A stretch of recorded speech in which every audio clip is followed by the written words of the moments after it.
Hi, I'm Seth Linker, and today we're going to discuss the PI controller design for a DC motor. First, let's discuss a basic DC motor. A basic DC motor is made up of a stator, armature, and a coil of wire.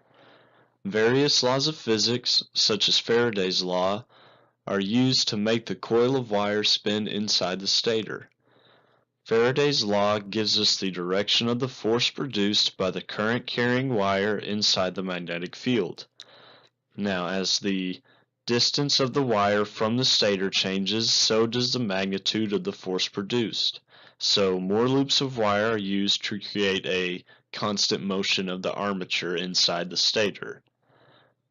Another thing to remember about DC motors is at a low armature speed, a high torque is produced, and at a high armature speed, a low torque is produced.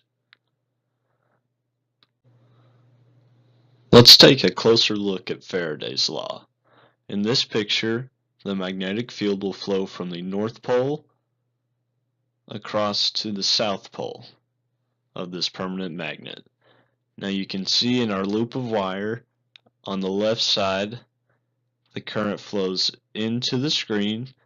We'll denote that with an X. And on the right side, your current flows out of the screen. We'll denote that with a dot.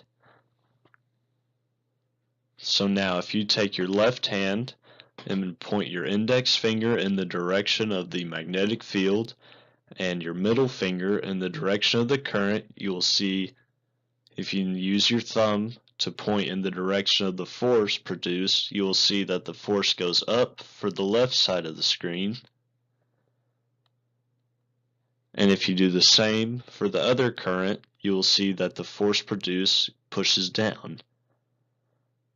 So the net result will be the armature will begin to rotate clockwise.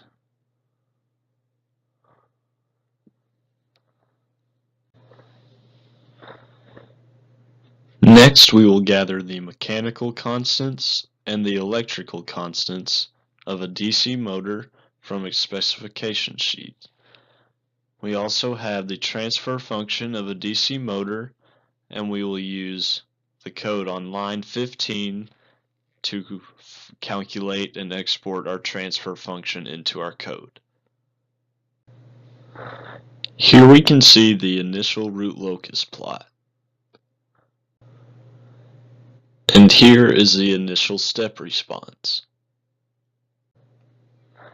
The design requirements for our DC motor include a percent overshoot less than 10%, a steady state error less than 2%, and a settling time less than 5 seconds. We will choose values a little bit less than our requirements just so that we have a little room for error to know we will still meet these design requirements. So I will choose a settling time less than 4 seconds and a percent overshoot less than 7.5%.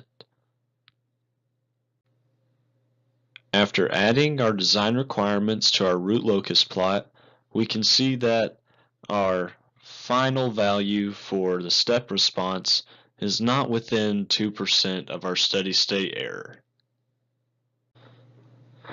To adjust the gain of the system, you will grab a hold of the pink dots with your cursor, which will start at the location of these X's. You will grab them and pull them into the middle of this blue cross and then slide them down so that they are at the border inside this white area right along that black line of your root locus plot. Now it is time to design the PI controller.